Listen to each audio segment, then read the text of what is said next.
وشر الأمور محدثاتها وكل محدثة بدعة وكل بدعة ضلالة وكل ضلالة في النار. فأعوذ بالله من الشيطان الرجيم. بسم الله الرحمن الرحيم. يا أيها الناس اتقوا ربكم الذي خلقكم من نفس واحدة وخلق منها زوجها وبث منهما رجالا كثيرا ونساء واتقوا الله الذي تساءلون به والأرحام إن الله كان عليكم رقيبا. يا أيها الذين آمنوا اتقوا الله حق تقاته ولا تموتن إلا وأنتم مسلمون. يا أيها الذين آمنوا اتقوا الله وقولوا قولا سديدا يصلح لكم أعمالكم ويغفر لكم ذنوبكم ومن يطع الله ورسوله فقد فاز فوزا عظيما.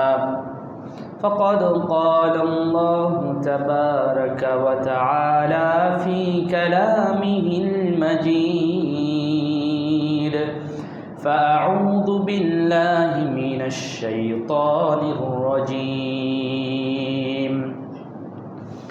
الذين إذا أصابتهم مصيبة قالوا إنا لله وإنا إليه راجعون. أولئك على صلوات من ربهم ورحمة وأولئك هم المهتدون. সূরা বাকারা 156-157 নম্বর আয়াত। ওয়ান আবি হুরায়রা রাদিয়াল্লাহু তাআলা আনহু قال قال رسول الله صلى الله عليه وسلم من يريد الله به خيرا يصب منه رواه البخاري أو كما قال عليه الصلاة والسلام. যাবতীয় প্রশংসা আল্লাহ রাব্বুল আলামিনের জন্য জ্ঞাপন করছি যে আল্লাহ সুবহানাহু ওয়া তাআলা আমাদেরকে কখনো সুখ বা কখনো দুঃখ বা কখনো বিপদ কখনো বা পরীক্ষা দিয়ে আমাদেরকে বিভিন্নভাবে পরীক্ষা করেন। মূলত তিনি আমাদেরকে খাঁটি করতে চান। যেমনিভাবে স্বর্ণকার বা যিনি গহনা তৈরি করেন তিনি যেমনিভাবে খাদযুক্ত স্বর্ণকে পুড়িয়ে পুড়িয়ে নিখাতযুক্ত স্বর্ণ তৈরি করেন বা গহনা তৈরি করেন, আল্লাহ সুবহানাহু ওয়া তাআলা তিনি তার উত্তম বান্দাদেরকে, প্রকৃত বান্দাদেরকে, প্রকৃত মুসলিমদেরকে, প্রকৃত মুমিনাদেরকে এভাবেই চান তারা পরীক্ষার মাধ্যমে আমার প্রিয় বান্দা হয়ে উঠুক। আল্লাহ রাব্বুল আলামিন যেন আমাদের দুনিয়ার সমস্ত পরীক্ষাতে সবর করার, ধৈর্য ধারণ করার তৌফিক আল্লাহ দান করেন। আল্লাহুম্মা আমিন। শান্তি বর্ষিত হোক নবী মুহাম্মদ সাল্লাল্লাহু আলাইহি ওয়াসাল্লামের প্রতি, যিনি মক্কার জীবনে এমনকি মদিনার জীবনে মৃত্যুর পূর্ব মুহূর্ত পর্যন্ত সবর করেছেন, ধৈর্য ধারণ করেছেন এবং ধৈর্যের নমুনা পেশ করেছেন। ধৈর্য ধারণ করার ফল কি সে বিষয়ে তিনি অবগত করেছেন। আমরা রাসূলের প্রতি সংক্ষিপ্ত দরুদ পাঠ করছি সাল্লাল্লাহু আলাইহি ওয়াসাল্লাম। সম্মানিত মুসল্লিয়ানে কেরাম, আমরা যে বিষয়টি নিয়ে আলোচনা করার চেষ্টা করব ইনশাআল্লাহ, সবর তথা ধৈর্য।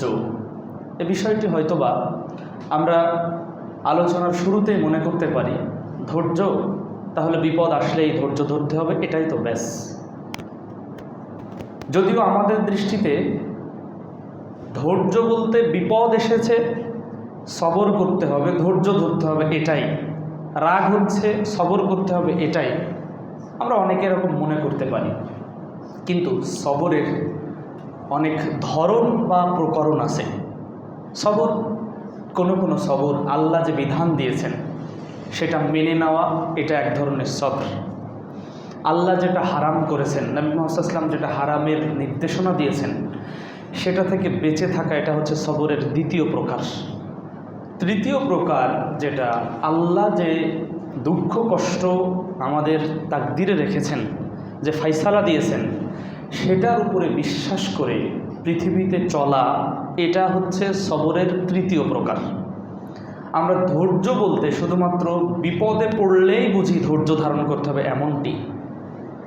শাইখুল ইসলাম ইমাম ইবনুল কাইয়িম আজ-জাওজি রহিমাহুল্লাহ, ইমাম ইবনুল কাইয়িম আজ-জাওজিয়া রহিমাহুল্লাহ, তিনি তার অন্যতম গুরুত্বপূর্ণ কিতাব জাদুল মাআদ, এর অর্থ হচ্ছে পরকালীন পাথেয়, এই বইটি যদি কেউ পড়েন তাহলে পরকালীন পাথেয় সঞ্চয় করতে পারবেন। পরকাল কেমন হবে, পরকালকে সুন্দর করার জন্যে, পরকালের প্রতি ভীতি, পরকালের প্রতি আগ্রহ আর অন্য বিষয়গুলো মানুষের সামনে অন্তরের মণিকোঠায় স্থান করে নেবে।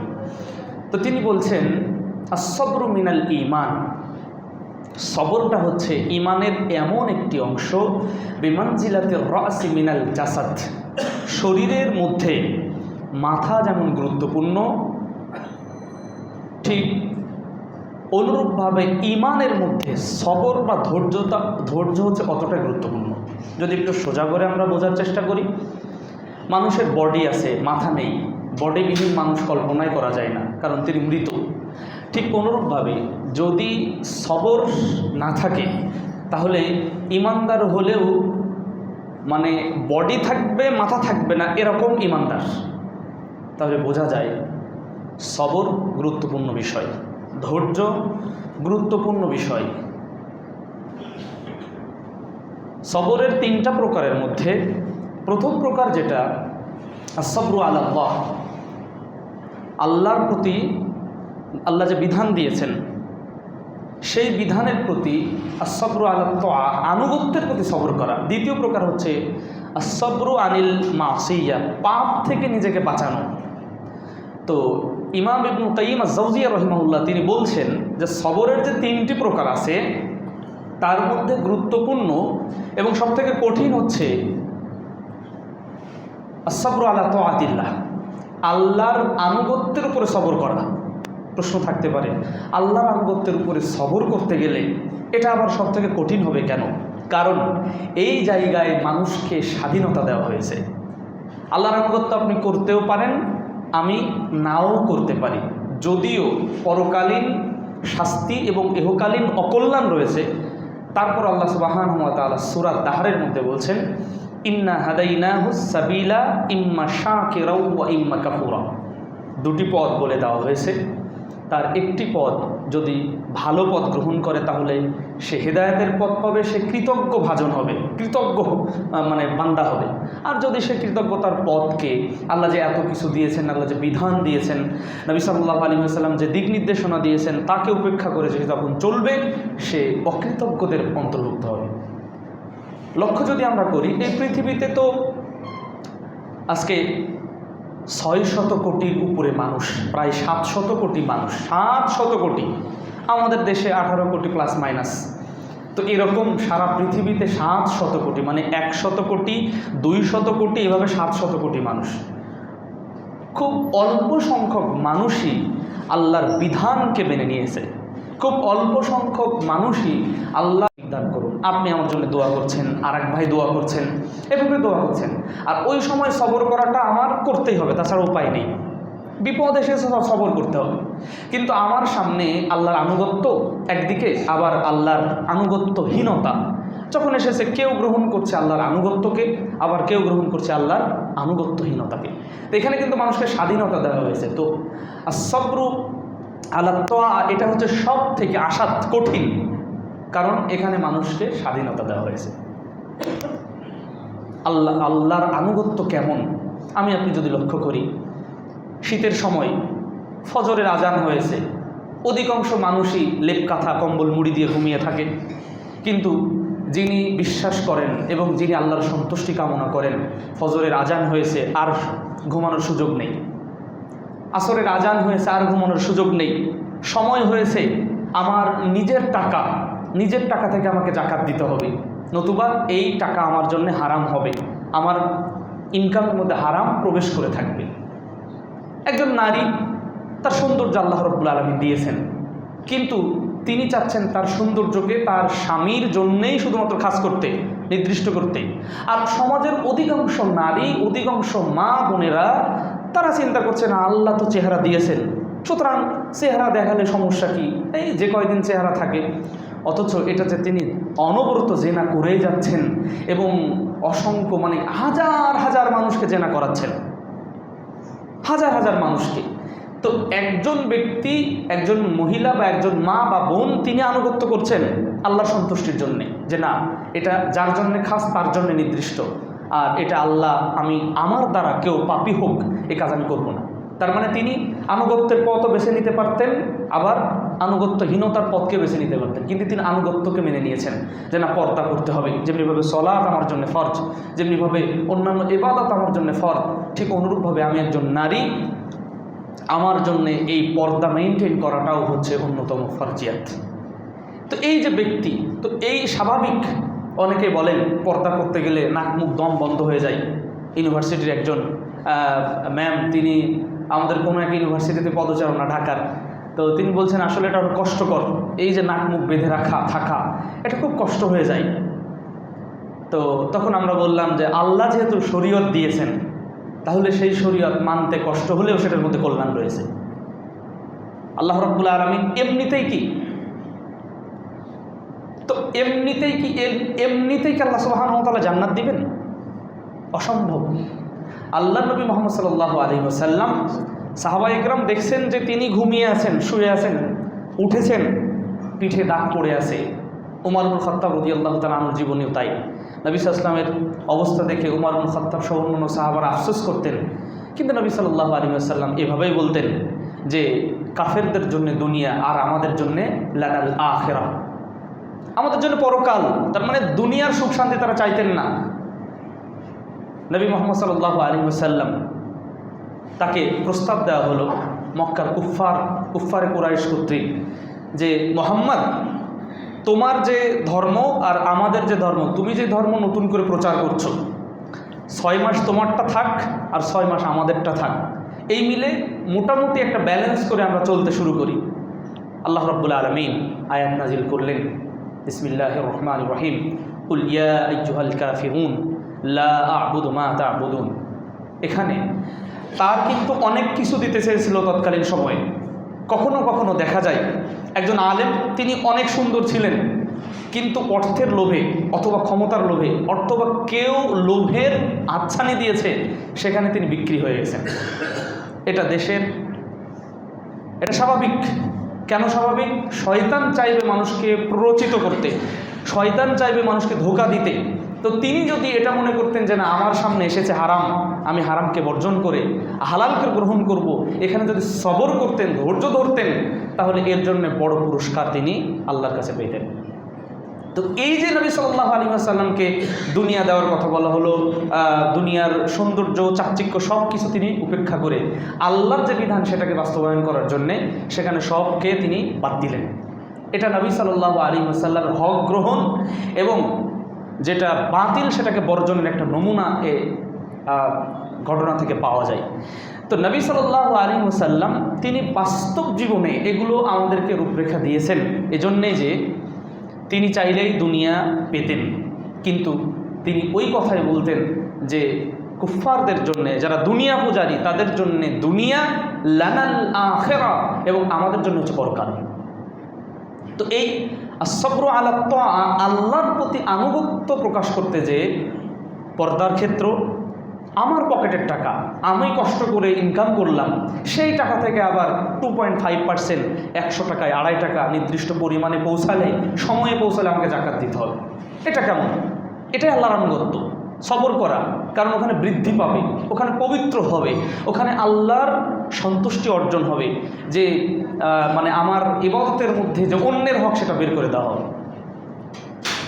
ঠিক অনুরূপভাবে সর্বদা সব কাজে যিনি সালাত আদায় করেন, তার এই 5 ওয়াক্ত সালাত মেনটেন করতে কিন্তু তার একটা সময় থাকেই, তিনি সে সময়টা আল্লাহর সন্তুষ্টির জন্য ব্যয় করেন। তো এই ধৈর্য ধারণ করা, এখানে সবথেকে বড় ব্যাপার হচ্ছে আল্লাহর পথে থাকলে, আল্লাহর পথে কথা বললে, আল্লাহর দিকে আহ্বান করলে কখনো কখনো বা মানুষের উপরে বিপদ আসবে। এই বিপদের উপরে যে অবস্থাতেই হোক না কেন, যে পরিস্থিতিতেই হোক না কেন, সর্বদা আল্লাহর উপর ভরসা করে চলতে হবে। এটা হচ্ছে বড় সবর, এবং এই সবর বা এই ধৈর্য ধারণ করা সব থেকে বড় কঠিন, সব থেকে কঠিন। স্বাভাবিকভাবে আমাদের দেশে কখনো কখনো এমন হয়, যারা ইসলামী জীবনযাপন করেন দেখবেন তাদেরকে কিছু ট্যাগ লাগিয়ে দেওয়া হয়, কখনো কখনো দিয়েছে, এটা তো বিধর্মীদের ট্যাগ। যিনি একজন যুবক ভাই দাড়ি রাখছেন, তো দাড়ি আল্লাহ রাব্বুল আলামিন তিনি এটা সৃষ্টিগতভাবে পুরুষদের জন্য রেখেছেন আর নারীদের জন্য রাখেননি। তার মানে কি, এর মধ্যে কি কল্যাণ তিনি রেখেছেন সেটা তিনি ভালো জানেন। বিজ্ঞান বিভিন্নভাবে প্রমাণ করছে দাড়ি কাটলে ক্যান্সার দ্বারা আক্রান্ত হতে পারে, ক্যান্সার রোগে আক্রান্ত হতে পারে, আরও অন্যান্য ত্বকের সমস্যা হতে পারে, চোখের সমস্যা হতে পারে। এগুলো বৈজ্ঞানিক ব্যাখ্যা, আমরা ব্যাখ্যার দিকে যাচ্ছি না। আল্লাহ যিনি সৃষ্টি করেছেন তিনি কিন্তু নির্ধারণ করেছেন এবং তিনি ভালো মনে করেছেন পুরুষের মুখে দাড়ি থাকতে হবে এবং নারীর মুখে থাকবে না। তো এখন একজন যুবক দাড়ি রেখেছে, ওর বন্ধুরা বলছে কিরে তুই এত তাড়াতাড়ি হুজুর হয়ে গেলি, নানা নানি বলছে কিরে তুই এত তাড়াতাড়ি মুরব্বী হয়ে গেলি, তোকে বিবাহ দেবো কী করে। এইভাবে এটা আমাদের জীবনেও কখনো কখনো ঘটেছে। তো দেখেন, একটা ইসলামী জীবনযাপন তিনি করবেন, তাই দেখেন বিভিন্নভাবে তাকে টিটকারি মারা হচ্ছে, সমাজে তাকে হেয় করা হচ্ছে। ও হুজুর সাহেবের মেয়ে আর বউ এত পর্দায় থাকে, একেবারে চোখ মুখ কিচ্ছু দেখা যায় না। এরকমভাবে অহরহ এই কথাগুলো গ্রামের মানুষ, শহরের মানুষের এগুলো শুনতে হয় না, কিন্তু গ্রামের মানুষের অনেক শুনতে হয়। বাড়িতে এমন পর্দা, বাড়িতে যাওয়ার মতোই কায়দা নেই, এমন ঘিরে দিছে বাড়িতে হাওয়া বাতাসই যায় না। এগুলো মানুষ বোঝে না, তাই এই কাজগুলো করে। তো যিনি করেন এই কাজগুলো কিন্তু এত সহজ নয়, কাজগুলো একেবারে সহজ নয়। কাজগুলো কিসের জন্য? আল্লাহর আনুগত্যের জন্য করা। এই যে আল্লাহর আনুগত্যের জন্য করা, এটা হচ্ছে বড় সবর, এটা বড় ধৈর্য। দ্বিতীয় প্রকার হচ্ছে আসসাবরু আনিল মাসিয়া, পাপ থেকে বেঁচে থাকা। পাপ থেকে বেঁচে থাকার জন্যে সবর বা ধৈর্য ধারণ করা দুইটা, একটা হচ্ছে একটা মাহারিম, আল্লাহ যেটা হারাম করেছেন সেই হারাম বিষয়কে বাদ দেওয়া, সেই হারাম বিষয়কে বর্জন করা, আল্লাহ যেটা হারাম করেছেন। আর একটা বিষয় যেটা শাহাওয়াত, প্রবৃত্তি, মানুষের মন চায়, মন কি না চায়। আমার যদি একটা বাড়ি থাকতো, আমার যদি গাড়ি থাকতো, আমার যদি এরকম অর্থ থাকতো, আমার যদি এরকম ক্ষমতা থাকতো, এটা মানুষের মনে কিন্তু উকি দিবে, আর শয়তান এটাকে আরও সুশোভিত করে মানুষের সামনে উপস্থাপন করবে। আল্লাহ রাব্বুল আলামিন যেমনি বলেছেন জুয়িনা লিন্নাস হুব্বুশ শাহাওয়াতি মিনান নিসা, আল্লাহ অনেক কিছু দিয়ে মানুষকে সুশোভিত করেছেন, মানুষের সামনে উপস্থাপন করেছেন। সেটা হুব্বুদ দুনিয়া, স্ত্রী, তারপরে হচ্ছে খাইল মুসাওয়ামা অর্থাৎ ঘোড়া, বা আরও যত চাকচিক্যপূর্ণ বিষয় মানুষের সামনে আছে সেগুলো মানুষের সামনে উপস্থাপন করা, এগুলো মানুষের সামনে উপস্থাপন করা হয়। এগুলো যারা মেনে নেয় তারা দুনিয়া পূজারী। আর আল্লাহ রাব্বুল আলামিন বলছেন আল্লাহু ইনদাহু খায়রুল মাআব, হুসনু মাআব। আর এগুলোকে বর্জন করে যারা আল্লাহর সন্তুষ্টি চায় তাদের জন্য আল্লাহ রাব্বুল আলামিন আখিরাতে রেখেছেন তাদের চক্ষু শীতলকারী বিষয় এবং তাদের জন্য সর্বোত্তম আবাসস্থল। তাহলে দুইটা বিষয়, একটা হচ্ছে আল্লাহর আসবরু আনিল মাসিয়া, পাপ থেকে সবর করা, দুইটা বিষয়। যেটা আল্লাহ হারাম করেছেন সেটা যতই সুন্দর হোক না কেন, সেটা যতই চাকচিক্যপূর্ণ হোক না কেন, সেই চাকচিক্যপূর্ণ বিষয়টাকে বাদ দেওয়া। আর দ্বিতীয় বিষয় হচ্ছে শাহাওয়াত। আল্লাহ নবী সাল্লাল্লাহু আলাইহি ওয়াসাল্লাম তিনি বলছেন যে জান্নাতকে ঢেকে রাখা হয়েছে লোভনীয় মানে কষ্টদায়ক বস্তু দিয়ে, আর জাহান্নামকে ঢেকে রাখা হয়েছে মানে সুশোভিত দুনিয়ার চাকচিক্য আরও যেগুলো ভালো লাগে সেইগুলো বিষয় দিয়ে। জিবরিল আমিনকে নবী সাল্লাল্লাহু আলাইহি ওয়াসাল্লাম বলছেন, আবু দাউদের মধ্যে হাদিস এসেছে, নবী সাল্লাল্লাহু আলাইহি ওয়াসাল্লাম তিনি বলছেন যে আল্লাহ রাব্বুল আলামিন যখন জান্নাত সৃষ্টি করলেন, জিবরিল আমিনকে বললেন, জিবরিল আমিন যাও জান্নাত দেখে এসো, জান্নাত দেখে এসো এবং আমাকে খবর দাও। জিবরিল আমিন আসলেন, এসে খবর দিচ্ছেন, আল্লাহ জান্নাত এত সুন্দর, জান্নাত এত সুন্দর জায়গা, এত সুন্দর থাকার জায়গা, যেই এই জান্নাতের কথা শুনবে সেই জান্নাতে যেতে চাইবে। তারপরে আল্লাহ রাব্বুল আলামিন জান্নাতকে ঢেকে রাখলেন কষ্টদায়ক বস্তু দিয়ে। স্বাভাবিক দুনিয়াতে আমরা যদি আল্লাহর জান্নাত পেতে চাই তাহলে কষ্ট মানে কিছু করতে হবে। এই কষ্টদায়ক বস্তু দিয়ে আল্লাহ রাব্বুল আলামিন ঢেকে দিলেন। তারপরে জিবরিল আমিন আবার আল্লাহ রাব্বুল আলামিন বললেন, ইযহাব ফাখবিরনি আনিল জান্নাহ, যাও কল জান্নাত দেখে এসো, আবার আমার কাছে রিপোর্ট পেশ করো। জিবরিল আমিন আসলেন, এসে বলছেন, আল্লাহ জান্নাতকে এত কষ্টদায়ক বস্তু দিয়ে এত কিছু করতে হবে জান্নাতে, মনে হয় কেউ জান্নাতে যাবে না। অবস্থা এমন হয়ে গেল।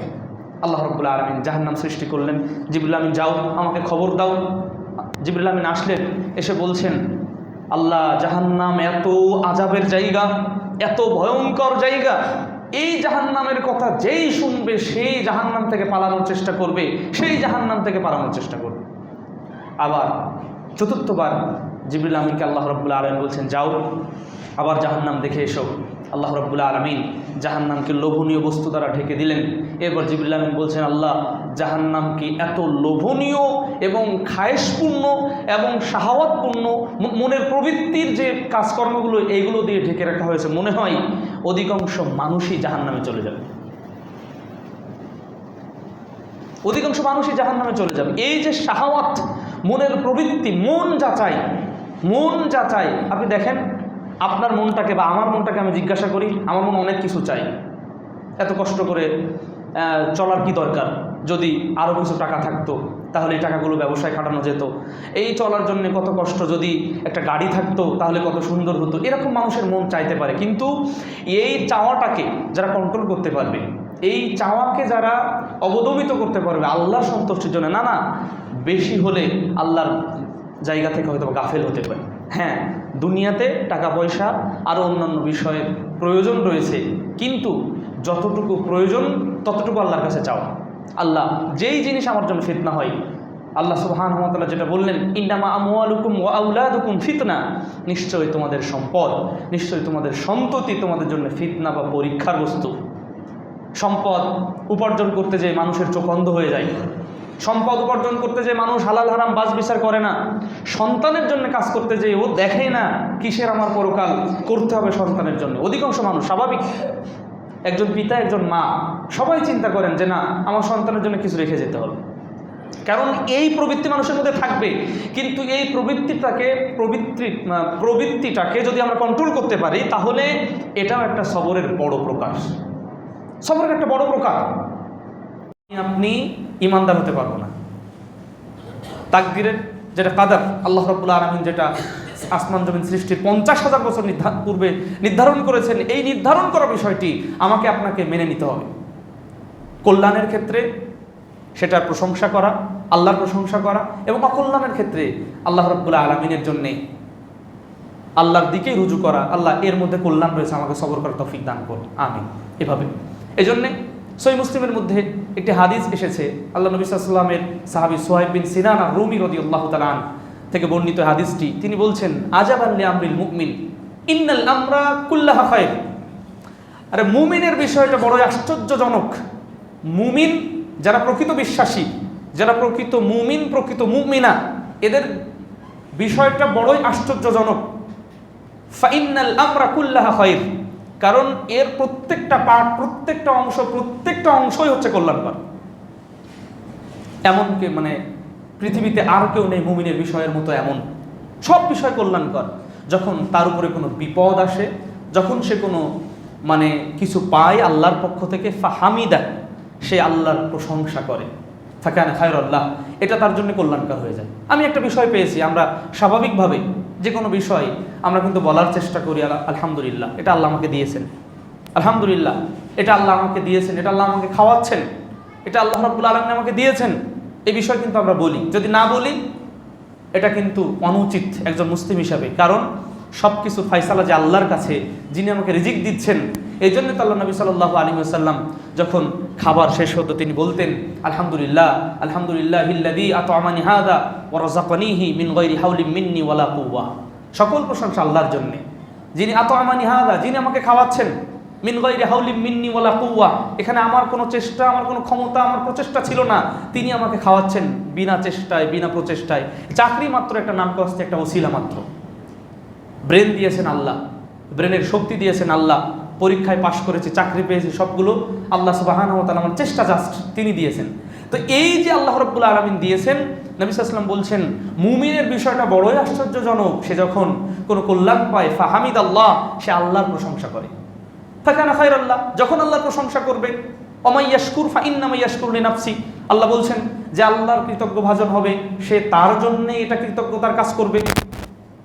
মানে আল্লাহ রাব্বুল আলামিন ফাযকুরুনি আযকুরুকুম ওয়াশকুরুলি ওয়ালা তাকফুরুন, আমাকে জিকির করো, স্মরণ করো, আমাকে সর্ব অবস্থায়, গোপনে প্রকাশ্যে, সর্ব অবস্থায় আমার জিকির, আমার সালাত, আমার ইবাদত এগুলোতে মত্ত থাকো, এবং তোমরা আমাকে স্মরণ করো, আমিও তোমাদেরকে স্মরণ করব, আমি তোমাদেরকে বাড়িয়ে দেব। বিভিন্নভাবে বিভিন্ন আয়াত আল্লাহ সুবহানাহু ওয়া তাআলা বলছেন।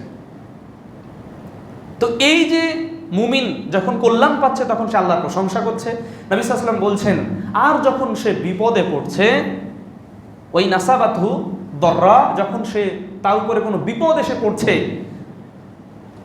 সে তখন বলছে আল্লাহ ইন্না লিল্লাহ, সে ইন্না লিল্লাহ বলছে, অর্থাৎ সকল কিছু আল্লাহর জন্যে, আল্লাহর জন্য, আল্লাহর ফায়সালা, এটাও তার জন্য কল্যাণকর হয়ে যাচ্ছে, এটাও তার জন্য কল্যাণকর হয়ে যাচ্ছে।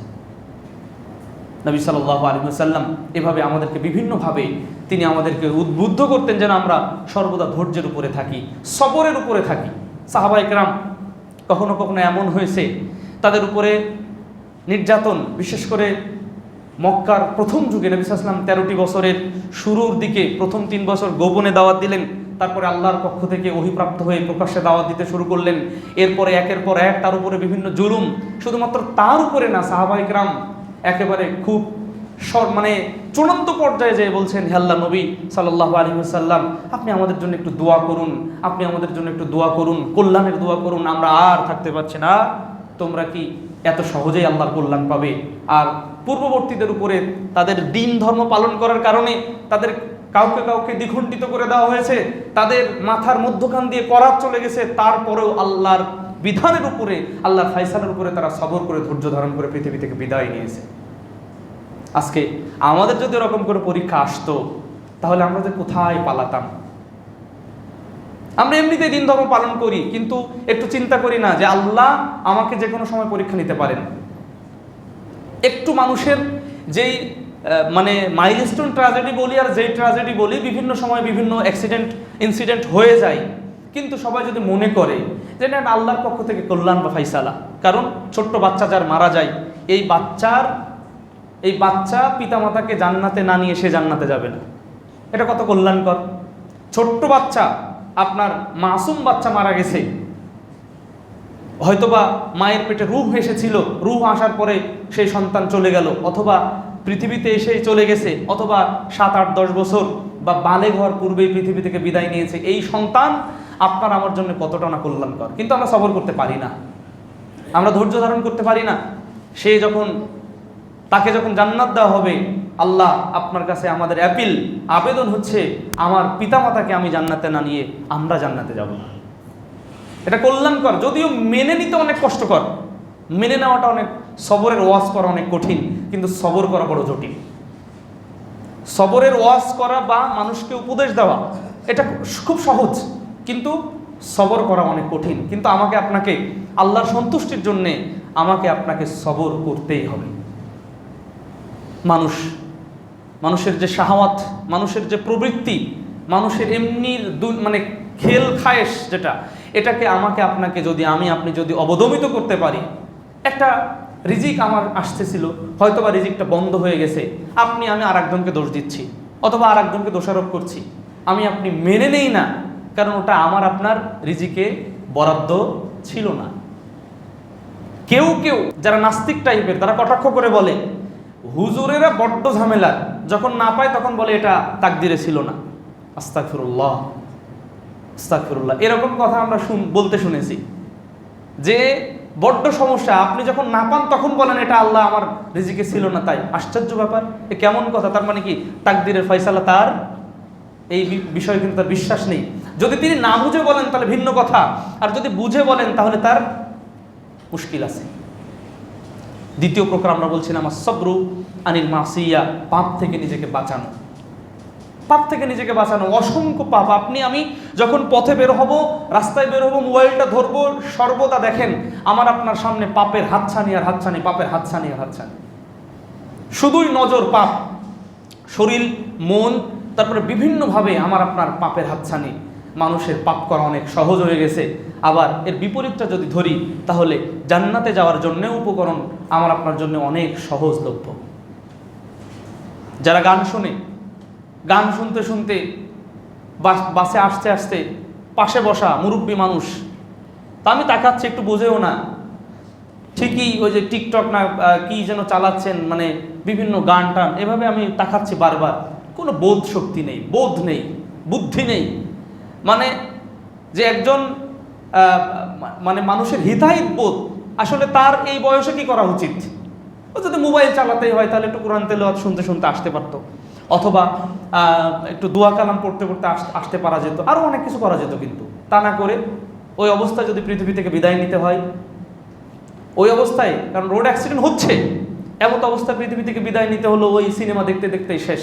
আল্লাহ রাব্বুল আলামিন তিনি তখন কি ফয়সালা রেখেছেন তার, বা আমার আপনার আমল নামায় যদি আমরা এমনটি করি, এর বিপরীতে কিন্তু বহু কিছু করা যায়। আল্লাহ রাব্বুল আলামিন আমাদের হেফাজত করুন, আল্লাহুম্মা আমিন। নবী সাল্লাল্লাহু আলাইহি ওয়াসাল্লাম এভাবে বিভিন্নভাবে পাপকে বর্জন এবং সওয়াবকে অর্জন করার জন্য বিভিন্ন উপদেশ, বিভিন্ন নসিহা এবং বিভিন্ন উপমা বিভিন্নভাবে উপস্থাপন করেছেন। এদিকে আমাদের ধাবিত হওয়া উচিত। তো যেই বিষয়টা বলছিলাম যে তৃতীয় প্রকার যেটা নবী সাল্লাল্লাহু আলাইহি মানে তৃতীয় প্রকার যেটা আসসাবরু আলা কাদারিল্লাহি ওয়া কাদাই, অর্থাৎ আল্লাহ যেটা আসসাবরু আনিল মাসাইব, বা যেই অকল্যাণগুলো আমাদের কাছে মনে হয়, মানে যেটা কষ্ট, দুঃখ, আরও বিভিন্ন রকম সমস্যা, এই যে বিষয়গুলো, এই বিষয়গুলোর প্রতি যদি আমরা সবর করতে পারি তাহলে আমাদের জন্য আরও পুরস্কার রয়েছে। আল্লাহ রাব্বুল আলামিন আমরা যেটা বললাম যে ধৈর্যের যে তৃতীয় প্রকার, আল্লাহ যে বিধান আমার আপনার জন্য নির্ধারণ করেছেন, যেই তাকদীর আমার আপনার জন্য ফয়সালা যেটা আমার আপনার জন্য নির্ধারিত, এটার উপর যদি বিশ্বাস করি তাহলে সূরা বাকারার 156, 57 এবং 155, 56 এবং 57 নম্বর আয়াত, এই তিনটি আয়াত আল্লাহ রাব্বুল আলামিন আজকে আমাদের বিভিন্ন সময়ে বিভিন্ন বিপদ আপদে আমরা পড়ে থাকি। আল্লাহ রাব্বুল আলামিন তিনি বলছেন ওয়ালানাবলুওয়ান্নাকুম বিশাইইম মিনাল খাউফি ওয়াল জু ওয়া নাকসিম মিনাল আমওয়ালি ওয়াল আনফুসি ওয়াস সামারাত ওয়া বাশশিরিস সাবিরিন। দেখেন না এই আয়াতগুলোর মধ্যে আল্লাহ সুবহানাহু ওয়া তাআলা যদি আয়াতগুলো শেষ অংশ বলছেন এই পরীক্ষাগুলো নেওয়া হবে, এই পরীক্ষা নিয়ে যারা উত্তীর্ণ হবে, হে আল্লাহর নবী আপনি তাদেরকে সুসংবাদ দিন যারা এটার প্রতি ধৈর্য ধারণ করবে। ওয়া বাশশিরিস সাবিরিন, তাদেরকে আপনি সুসংবাদ দিন যারা সবরকারী। আল্লাহর সুসংবাদ বলতে কি? আল্লাহর সুসংবাদ বলতে ক্ষমা, আল্লাহর সুসংবাদ বলতে জান্নাত। এই জন্য বলা হয়েছে আশারায়ে মুবাশশারা, অর্থাৎ 10 জন সুসংবাদ প্রাপ্ত সাহাবী। তার মানে কি? সুসংবাদ জান্নাতির সুসংবাদ, আল্লাহর ক্ষমা। আল্লাহর ক্ষমা যদি পেয়ে যায়, আল্লাহর জান্নাত যদি ব্যক্তি পেয়ে যায়, তাহলে আর ব্যক্তির জন্য কি চাই? যেই ব্যক্তির সন্তান মারা যাচ্ছে, কারোর বা স্ত্রী, কারোর বা মানে স্বামী এইভাবে যে মারা যাচ্ছে, এগুলো একটু যদি আমরা সবর করার চিন্তা করি, যে যেই স্বামী বা যেই স্ত্রী বা যে সন্তান মারা গেল, আমি যদি ভালো আমল করি তাহলে আল্লাহ রাব্বুল আলামিনের বিধান অনুযায়ী, তার ফয়সালা অনুযায়ী পরকালীন দিবসে আবারও তাদের সাথে মিলিত হওয়ার পথ রয়েছে। আমার সন্তান মারা গেছে, আমার বাবা মারা গেছেন, আমার স্ত্রী মারা গেছেন, আমার আরও অন্যান্য আত্মীয় স্বজন মারা গেছেন, যদি আমি ভালো আমল করি এবং তারাও ভালো আমলকারীদের অন্তর্ভুক্ত হয়, উভয়কেই সবাইকে আল্লাহ রাব্বুল আলামিন আবার জান্নাতে মিলিত করবেন। তাহলে ইহকালীন জীবন মুমিনের কিন্তু কোনো ক্ষয় লয়, ভয়, কোনো পরাজয় নেই। আল্লাহ রাব্বুল আলামিন কেন বললেন ওয়ালা তাহিনু ওয়ালা তাহজানু ওয়া আনতুমুল আলাউন ইন কুনতুম মুমিনিন? আরে তোমরা হীনবল হও না, তোমরা চিন্তিত হও না, আরে তোমরাই বিজয়ী ইন কুনতুম মুমিনিন, যদি তোমরা প্রকৃত ঈমানদার হতে পারো। আজকে ঈমানদার হওয়া বড় অভাব। ঈমান বলতে কি বোঝায়, ঈমান কতটুকু রাখা দরকার মুসলিম সমাজে, মুসলিম জীবনে, মুসলিম কলবে, এটার বড়ই অনুপস্থিতি। আল্লাহ আমাদেরকে প্রকৃত ঈমানদার হওয়ার তৌফিক দান করুন, আল্লাহুম্মা আমিন। পথে ঘাটে দেখলে, পথে চললেই বড় আফসোস হয়, পথে বের হলেই বড় আফসোস হয়। যদিও আপনি অনেক গুনাহগার, গুনাহের শেষ আমাদের হয়তোবা নেই, তারপর আফসোস এতটুকু হয় যে মানুষের মতোই চলছে। এতটুকু বোধোদয় কি মানুষের হবে না? তাকে কেন সৃষ্টি করা হলো? সে বা কোথা থেকে আসলো? তাকে বা কোথায় ফিরে যেতে হবে? এই তিনটি প্রশ্ন যদি একটু মানুষের এই বিবেকে নাড়া দিত, যে তাকে কেন সৃষ্টি করা হলো, তাকে কেনই বা পৃথিবীতে নিয়ে আসা হলো, আবার তাকে যে ফিরে যেতে হবে, তাকে কোথায় যেতে হবে, এই চিন্তা, এই বোধশক্তি, এই বুদ্ধি, একটু বিবেক যদি মানুষকে নাড়া দিত, তাহলে কতই না সুন্দর হতো। আল্লাহ আমাদের এই হৃদয়টাকে যেন মুমিনদের হৃদয়ের মতো, এবং মুমিনরা যেভাবে হেদায়েত প্রাপ্ত হয়েছে, যেভাবে আমরা দোয়ায় কুনুত পাঠ করি, আল্লাহুম্মা হদিনি ফিমান হাদাইত, হে আল্লাহ আপনি আমাকে সেই হেদায়েতকারীদের অন্তর্ভুক্ত করে দিন যাদেরকে আপনি হেদায়েত দিয়েছেন। আমরা এই দোয়া পাঠ করি, আল্লাহুম্মা হদিনি ফিমান হাদাইত ওয়া আফিনি ফিমান আফাইত, হে আল্লাহ আপনি আমাকে সুস্থ করে দিন, যেমনিভাবে আপনি অসংখ্য মানুষ পূর্বে যারা আপনার প্রকৃত বান্দা তাদেরকে আপনি সুস্থ করেছেন, তাদেরকে আপনি পূর্ণ সুস্থতা দিয়েছেন, আপনি তাদের কাতারে আমাকেও রাখুন। এই যে দোয়াগুলো কতটা পাওয়ারফুল, যদি একটা দোয়া কবুল হয়ে যায়, কোনো একদিনের দোয়া, আল্লাহুম্মা হদিনি ফিমান হাদাইত, হে আল্লাহ আপনি আমাকে তাদের অন্তর্ভুক্ত করুন আপনি যাদেরকে হেদায়েত দিয়েছেন। তো হেদায়েত যদি পেয়ে যায়, আর কি চাই পৃথিবীতে? আমার আপনার হৃদয়টা যেন এমন হয়, এই পৃথিবী থেকে আপনি পৃথিবীতে এসেছি যেন আল্লাহর সন্তুষ্টি নিয়ে পৃথিবী থেকে বিদায় নিতে পারি। লোভ আসতে পারে, কিন্তু লোভ যেন আমাকে গাফেল না করে, কারণ একই সাথে একজন মুমিন পরীক্ষা দিবেন না, একজন মুমিন ধৈর্য ধারণ করবেন না, সবরের পরীক্ষা দিবেন না, এটা কি করে হয়? আল্লাহ নবী সাল্লাল্লাহু আলাইহি ওয়াসাল্লাম তিনি বিভিন্নভাবে নসিহত করেছেন। এইভাবে আনসারী সাহাবী নবী সাল্লাল্লাহু আলাইহি ওয়াসাল্লামের কাছে আসলেন, এসে বলছেন, হে আল্লাহর নবী সাল্লাল্লাহু আলাইহি ওয়াসাল্লাম, আইয়ুন নাসি আশাদ্দু বালা, পৃথিবীতে সব থেকে বেশি, এটা কিন্তু সুপারলেটিভ ডিগ্রি, সব থেকে বেশি পরীক্ষা নেওয়া হবে কাদেরকে? তিনি তো বললেন, উত্তর দিলেন, আল আম্বিয়া, সব থেকে বেশি পরীক্ষা নিরীক্ষা করা হবে নবীদেরকে, সুম্মাল আমসালু ফাল আমসাল, এরপরে যাদের ঈমান, ফাইন কানা ফি দীনি সুলবান ইশতাদ্দা বালাউ, যদি তার দ্বীনের মধ্যে কঠোরতা থাকে। অনেকে বলে না, আরে আহলে হাদিসরা চরমপন্থী। আরে আহলে হাদিসরা চরমপন্থীও নয়, শৈথল্যবাদীও নয়। আলহামদুলিল্লাহ, পবিত্র কোরআন ও সহিহ হাদিসের যারা নিঃশর্ত অনুসারী, তারা হচ্ছে মধ্যমপন্থী। চরমপন্থী কি? আপনি যদি বলেন আমি বিদআতে চরমপন্থী, আমরা বলবো আমরা সুন্নাতে চরমপন্থী। আপনি যদি বলেন আমরা বিভিন্ন তন্ত্রে মন্ত্রে চরমপন্থী, আমরা বলবো আমরা তাওহীদে চরমপন্থী। আপনি যদি বলেন বিধর্মীদের বিভিন্ন নিয়ম কানুন মেনে আপনি চরমপন্থী, আমি খেলাফত নিয়ে চরমপন্থী। আপনি যদি বলেন আমি কুফর নিয়ে চরমপন্থী, আমি বলবো অবশ্যই তাওহীদ নিয়ে চরমপন্থী। একটা ভেতরে জাজবা থাকা দরকার, ভেতর মরলে হবে না। আমি মুমিন, আমার একটা স্পিড থাকতে হবে, আমার একটা গতি থাকবে। যে কোনো জায়গায় সমাজে আজকে অহরহ অন্যায় হচ্ছে, মানুষ দেখেই যাচ্ছে, কিন্তু মানুষকে যে একটু ওখানে বাধা দেওয়া দরকার, একটু প্রতিরোধ গড়ে তোলা দরকার। সবাই মনে করে যে না, আমি সেবে থাকলে হয়েছে, কিন্তু আমাকে আপনাকে এটাও ভাবতে হবে, আজকে আপনি বেঁচে গেলাম, কিন্তু আমার পরবর্তী প্রজন্ম এই বাধায় তারা কিন্তু পড়বে। এজন্য সমাজটাকে সুন্দর করতে গেলে জামাতবদ্ধ প্রচেষ্টা এবং আপনার আমার একতাবদ্ধ হওয়া দরকার। যে কোনো সমাজের মাধ্যমে দাওয়াত দিবেন, একতাবদ্ধের প্রয়োজন আছে। সমাজ থেকে আপনি কুসংস্কার দূর করবেন, বিদআত দূর করবেন, জাহেলিয়াত দূর করবেন, একতাবদ্ধের জামাতের সংঘবদ্ধতার প্রয়োজন রয়েছে। এই বিষয়গুলো আমরা বোঝার চেষ্টা করি। আল্লাহ রাব্বুল আলামিন আমাদের তৌফিক দান করুন, আল্লাহুম্মা আমিন। নবী সাল্লাল্লাহু আলাইহি ওয়াসাল্লাম বললেন, হ্যাঁ শোনো, যে যার দিন যত শক্ত তার পরীক্ষা তত কঠিন। আবার ফাইন কানা ফি দীনি রিক্কা, যদি তার দিনের মধ্যে হালকা থাকে, দিন ধর্ম পালন করে এমনিতেই, একটু নাড়া লাগলেই বাতাসে হেলে পড়ে। কিছু গাছ আছে, কলা গাছ, পেঁপে গাছ, দেখবেন এই গাছগুলো বাতাস একটু যদি হয়, বাতাসের আগেও মাঝে মধ্যে পড়ে। কিন্তু খেজুর গাছ, তালের গাছ, এই গাছগুলো কিন্তু অনেক শক্ত। নবী সাল্লাল্লাহু আলাইহি ওয়াসাল্লাম মুমিনের উদাহরণ দিতে যে খেজুর গাছের কথা বলেছেন, এই গাছ কিন্তু অনেক শক্ত, খেজুর গাছ কিন্তু সহজে ঝড়ে টড়ে ভাঙে না, পড়েও না, এর কিন্তু একটা বৈশিষ্ট্য রয়েছে। তো যাই হোক, মুমিন হতে গেলে আমাদের সবরের বিষয়টা রাখতে হবে। আল্লাহ রাব্বুল আলামিন বললেন যে ইন্নাল্লাযীনা ক্বালু রাব্বুনা আল্লাহ, আল্লাহ সুবহানাহু ওয়া তাআলা বলছেন যে ওয়ালানাবলুওয়ান্নাকুম বিশাইইম মিনাল খাউফি ওয়াল জু ওয়া নাকসিম মিনাল আমওয়াল, নিশ্চয় যাদের ভয় ভীতি, সম্পদের কমতি, তারপরে আরও যত কিছু আছে এতগুলো, ওয়া নাকসিম মিনাল আমওয়ালি ওয়াল আনফুসি ওয়াস সামারাত, এভাবে কমতি, কখনো ফল ফসল, কৃষক তার ধান পেকে যাবে, কিছুদিন পরে পেকেছে, কিছুদিন পরে কাটা হবে, কিন্তু এমন বন্যা আসলো সেই বন্যা দিয়ে সেই ধান তলিয়ে গেছে। আপনি আমি কি আল্লাহর প্রতি মন খারাপ করব? না, আপনি আমি চিন্তা করি না। দেখেন পরের বছর আল্লাহ রাব্বুল আলামিন ধানে এমন ফলন দেন যে ফলনটা পূর্বের সেই ব্যাকআপটা হয়ে যায়। আলহামদুলিল্লাহ। আমার আপনার উপরে বিপদ এসেছে, হয়তোবা বিপদ আসলে দেখবেন টাকার প্রয়োজন, ওই টাকাটা কোনো না কোনোভাবে আল্লাহ রাব্বুল আলামিন জোগাড় করে দেন, হয়ে যায়। কোনোদিন কিন্তু বেঁধে থাকি না, আল্লাহ রাব্বুল আলামিন ব্যবস্থা করেন, তিনি এগুলো ব্যবস্থা করেই যাচ্ছেন। কিন্তু আমার আপনার গাফলতি, ঘাটতি, যত ধরনের দুর্বলতা সব আমার আপনার মাঝে প্রকাশিত হয়। এটা সবর বা ধৈর্য ধারণের কোনো বিষয় হতে পারে না। আমরা আল্লাহর প্রতি বেশি বেশি সবর করার, আল্লাহর কদা অর্থাৎ আল্লাহর ফাইসালার প্রতি আমরা যেন ধৈর্য ধারণ করতে পারি। জানি না কখন কোন বিপদ আমার আপনার সাথে সামনে আসবে, আল্লাহ সেই সময় যেন আমরা ধৈর্য ধারণ করতে পারি।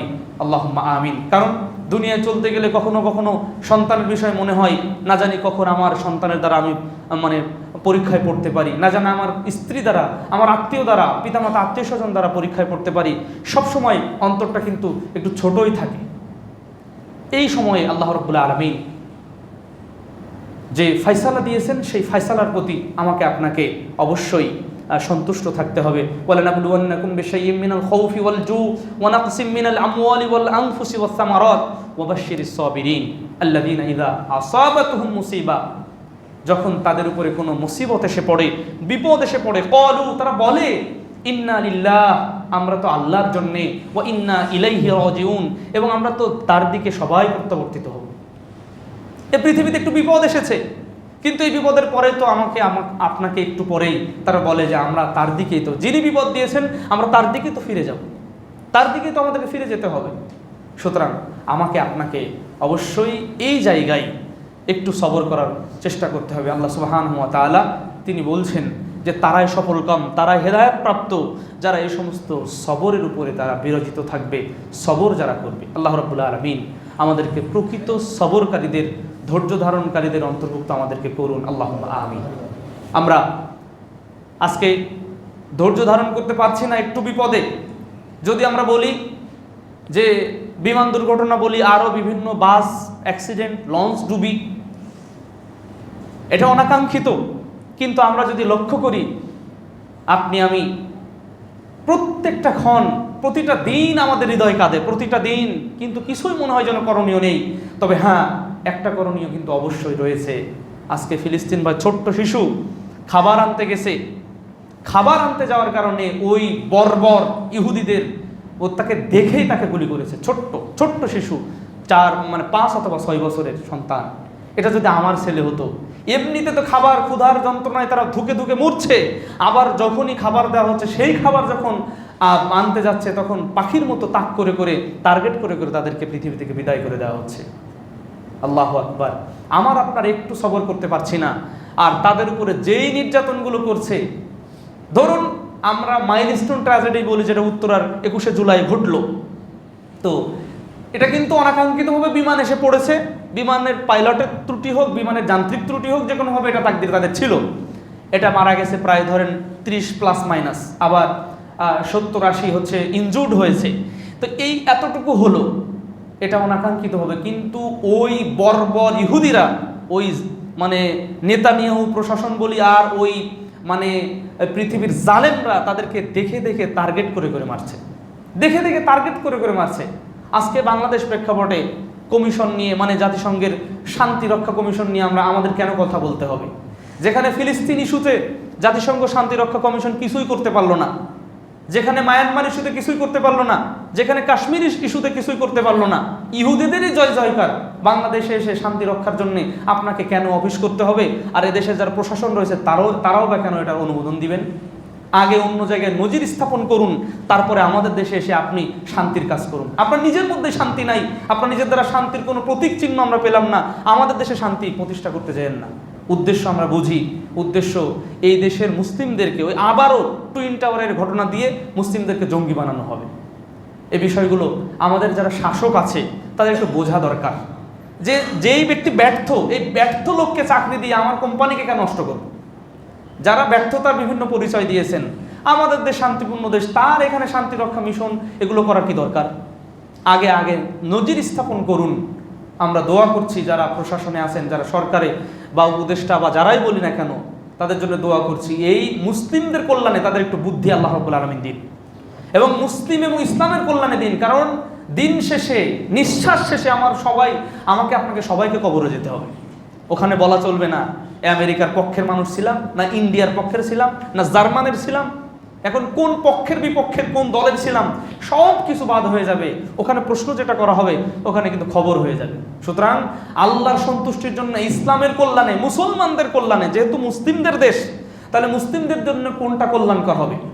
নাকি মুসলিমরা যখন একটু শান্তিপূর্ণ কথা বলবে যে না এরা তো জঙ্গির দিকে যাচ্ছে, দেশকে অশান্তির দিকে নিয়ে যাবে, অথচ মানে বিধর্মী না, মানে মুসলিমদেরকে ভারতে বলি আর ফিলিস্তিন তো আছেই, লক্ষ লক্ষ মানে হাজার হাজার ফিলিস্তিনকে তারা এভাবে শেষ করে দিচ্ছে। কাশ্মীর ইস্যুতে, তারপরে মায়ানমার ইস্যুতে আমাদের উপরে যেই মানে বোঝাটা চাপিয়ে দিয়েছে, এইগুলো বিষয় আগে শান্তি রক্ষা করুন, তারপরে আমাদের দেশে আসুন। এই বিষয়টা একটু বোঝা দরকার। এই সমস্যার সমাধান দেশ পরিচালনা করতে গেলেও আমাদেরকে আরও দূরদর্শী হতে হবে। আল্লাহ আমাদের যারা নেতা আছেন তাদেরকে আরও দূরদর্শী হওয়ার তৌফিক দান করুন, আল্লাহুম্মা আমিন। আর এদেশে এমন কোনো নেতা আপনি পাঠিয়ে দিন যারা ইসলামের জন্য, মুসলমানদের কল্যাণে কাজ করে। কোনো বিধর্মীদের এজেন্ডা পার্শ্ববর্তী দেশ বলে আর ডানের দেশ আর বামের দেশ, নিজের দেশের জন্য, মানুষের কল্যাণে, ইসলামের কল্যাণে, মুসলমানদের কল্যাণে কাজ করার তৌফিক আল্লাহ আপনি তাদেরকে দান করুন, আমিন। আমরা বারবার আবারও বলছি, কারণ দিন শেষ বলতে নিঃশ্বাস শেষে আমাকে আপনাকে কবরে ফিরে যেতে হবে, যেহেতু মুসলিম। আরে মুসলিম হই আর হিন্দু হোক, যাই হোক না কেন, কবরে ফিরে। নবী সাল্লাল্লাহু আলাইহি ওয়াসাল্লাম বলছেন, ইহুদি হোক, খ্রিস্টান হোক, আমি নবী মুহাম্মদ সাল্লাল্লাহু আলাইহি ওয়াসাল্লাম যে দিন ধর্ম নিয়ে এসেছি, ওয়ালাম ইউমিন বিল্লাযী উরসিলতু বিহি, এটা যেটা নিয়ে আসছে এটার উপর ঈমান না এনে যদি পৃথিবী থেকে মারা যায়, তাহলে সে নিশ্চিত জাহান্নামী হবে, জান্নাতে যাওয়ার কোনো সুযোগ তার নেই। আজকে সব ইহুদি বলি, খ্রিস্টান বলি, বিধর্মী বলি, সবার কাছে কিন্তু ইসলাম যে আছে এটা যে চূড়ান্ত ধর্ম, কোরআনের মধ্যে যে কোনো ভুল নেই, এই বিষয়গুলো সবাই কিন্তু জানে, কিন্তু মানে না। না মানলে কি হবে? নবী সাল্লাল্লাহু আলাইহি ওয়াসাল্লাম যেভাবে সহিহ মুসলিমের মধ্যে বলছেন, সবাইকে কিন্তু জাহান্নামে যাওয়াই লাগবে। আল্লাহ রাব্বুল আলামিন আমাদের সবর নিয়ে আমরা কথা বলছিলাম। সবর বলতে আমাদের সর্বদা আল্লাহর আনুগত্যে সবর করা। আল্লাহ যেই কাজগুলো বলেছেন, যেই কাজ করতে বলেছেন, এই সবর করাটা কঠিন। শুধুমাত্র যে সবরের কথা আমরা বলি, আমাদের ওই ধারণা কিন্তু ত্রুটিযুক্ত। আর দ্বিতীয় বিষয় হচ্ছে, আল্লাহ যেই বিধান দিয়েছেন, আল্লাহ যে পাপ যেগুলো রেখেছেন, সেই পাপ থেকে নিজেকে বাঁচানো, সেই পাপ থেকে নিজেকে বাঁচানো, এটা হচ্ছে সবরের দ্বিতীয় প্রকার। তৃতীয় প্রকার হচ্ছে আল্লাহ যে বিধান বা ফায়সালা রেখেছেন, এই বিধান বা ফায়সালার উপরে সন্তুষ্ট থাকা এবং আল্লাহর সন্তুষ্টির জন্যে সবর করা, ধৈর্য ধারণ করা, এটা কঠিন কাজ। এটা আমাকে আপনাকে আল্লাহর সন্তুষ্টির জন্যে এভাবে করতে হবে। নবী সাল্লাল্লাহু আলাইহি ওয়াসাল্লাম বলছেন, ব্যক্তির উপরে বিপদ দেওয়া হয়, বিভিন্ন মুসিবত দেওয়া হয়, এই বিপদ মুসিবত দিতে দিতে দিতে দিতে তাকে পরীক্ষা নিতে নিতে ইয়ামশি আলাল আরদ, সে জমিনে বিচরণ করে, ওমা আলাইহি খাতিয়া, তার আর আমল নামায় আর কোনো পাপ থাকে না। আমার আপনার বিভিন্ন বিপদ মুসিবত, বিভিন্ন ঝড় ঝঞ্ঝা, আরও কিছু আল্লাহ রাব্বুল আলামিন দিতে পারেন আমাকে আপনাকে পরীক্ষা নেওয়ার জন্যে। অতএব আমরা যেন সেই পরীক্ষায় উত্তীর্ণ হতে পারি। দুনিয়ার এই পরীক্ষা এটা খুব ছোট্ট, কিন্তু আখিরাতের পরীক্ষায় যেন আমরা উত্তীর্ণ হতে পারি। আল্লাহ আমাদের তৌফিক দান করুন, আল্লাহুম্মা আমিন। সাথে সাথে আমরা যারা অসুস্থ রয়েছি, আল্লাহ আমাদের পূর্ণ সুস্থতা দান করুন, আল্লাহুম্মা আমিন। আমরা বলবো, এক্ষেত্রে আমরা ধৈর্য ধারণ করার ক্ষেত্রে আমরা আল্লাহর পাপের মানে দিক বিবেচনায় যদি আমরা করি, বাতিল যখনই আসুক না কেন, যে কোনো ডালি নিয়ে আসুক না কেন, সেটা গোলাপ ফুলের ডালি হোক, সেটা রজনীগন্ধার ডালি নিয়েও আসুক না কেন, বাতিল আমার জীবনে কোনোদিন থাকবে না। হক এবং বাতিল কখনো একসাথে থাকতে পারে না। বাতিল আপনার সামনে হাতছানি দিয়েছে, বাতিল চলবে না, কোরআন এবং সহিহ সুন্নাহ চলবে। এমন কোনো বিধর্মীয় রীতিনীতি কালচার আপনার সামনে এসেছে, আপনি যদি জড়িত থাকি, সব বিষয় বাদ দিয়ে আল্লাহ এবং তার রাসূলের পথে চলতে হবে। আমি যদি বাদ না দেই, মনে হবে মনে হবে যে না এতে কল্যাণ রয়েছে, মনে হবে দুনিয়ার কিছু পাবো আমি ক্ষমতা দিয়ে, দুনিয়ার কোনো রাজনীতি দিয়ে, দুনিয়ার কোনো নীতি দিয়ে, দুনিয়ার কোনো তন্ত্র রাজনীতি গণতন্ত্র দিয়ে, আরও বহু কিছু দিয়ে আমার সামনে আপনার সামনে আসবে। হক বাতিল কখনো এক হতে পারে না। যদি সেটা ইসলাম সমর্থিত হয় তাহলে সেটা আমি গ্রহণ করব, যদি সমর্থিত না হয়, তাগুত হয়, আমাকে সর্বদা বেঁচে থাকতে হবে। এটাও কিন্তু সবর। আমরা একথাও দ্বিতীয় প্রকারে বলেছি, এটা কঠিন বিষয়। সব বিষয়কে বাদ দিয়ে আল্লাহ এবং তার রাসূলের বিধানকে মেনে নেওয়া, এবং আল্লাহ যে বিধান দিয়েছেন এটাকে মেনে নেওয়া, এই 3.5 হাত বডিতে, এটা কিন্তু সবরের বড় প্রকার। এই প্রকারে আমরা কিন্তু যদি টিকতে না পারি তাহলে কিন্তু আমাদের ইহকাল কল্যাণ এবং পরকালে মুক্তি কিন্তু আমরা আশা করতে পারবো না। আল্লাহ রাব্বুল আলামিন যেটাই হক, যেটাই কল্যাণকর, যেটাই তাওহীদ, যেটাতে আল্লাহর সন্তুষ্টি রয়েছে, যেটা নবী সাল্লাল্লাহু আলাইহি ওয়াসাল্লামের নির্দেশ রয়েছে, যেটাতে জান্নাত রয়েছে, যেই কাজ করলে জাহান্নাম থেকে বেঁচে থাকা যাবে, সেই কাজের সাথে সংশ্লিষ্ট থাকা, সেই কাজে আঞ্জাম দেওয়া, সেই কাজে আমার আপনার জন্য সহযোগিতা থাকে। আল্লাহ আপনি আমাদেরকে কবুল করুন, আল্লাহুম্মা আমিন। দুনিয়ার কোনো লোভ, দুনিয়ার কোনো ঝোঁক, দুনিয়ার কোনো খেল তামাশা, দুনিয়ার কোনো না পাওয়া অতৃপ্তি, এগুলো যেন আমাদেরকে দিন থেকে, আমাদের ইসলাম থেকে, আমাদের পরকাল থেকে গাফেল না করে। আল্লাহ আপনি আমাদেরকে হেফাজত করুন, আল্লাহুম্মা আমিন। আমরা যারা উপস্থিত হয়েছি আল্লাহ আমাদেরকে ক্ষমা করে দিন, আল্লাহ আমাদের সবর করার তৌফিক দান করুন, আল্লাহুম্মা আমিন। আল্লাহ আমাদের মাঝ থেকে যারা চলে গেছেন আল্লাহ আপনি তাদেরকে ক্ষমা করে দিন, আল্লাহুম্মা আমিন।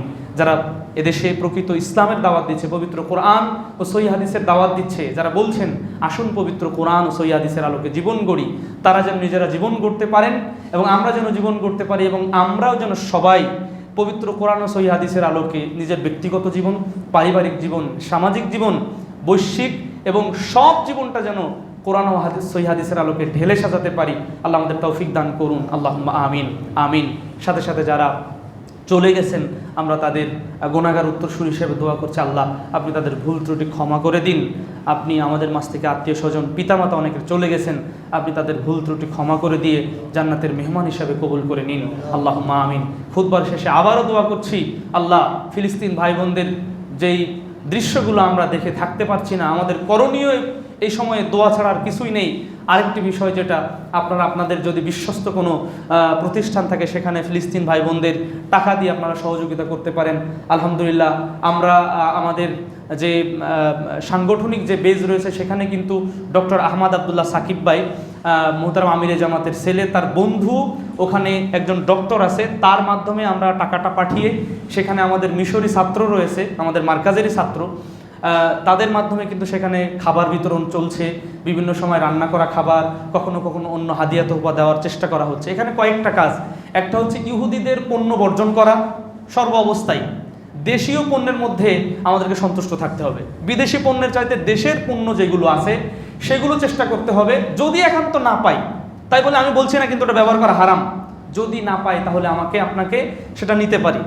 আর সাথে সাথে তাদের জন্য বেশি বেশি দোয়া করা, তাদের জন্য বেশি বেশি দোয়া কর, আল্লাহ আপনি ফিলিস্তিন ভাই বোনদেরকে রক্ষা করুন, ছোট্ট ছোট্ট সন্তানদেরকে রক্ষা করুন, তাদেরকে আপনি হেফাজত করুন, তাদেরকে জান্নাতের মেহমান করুন। এভাবে আমাকে আপনাকে একজন মুসলিম হিসাবে, মুমিন হিসাবে দোয়া করা উচিত।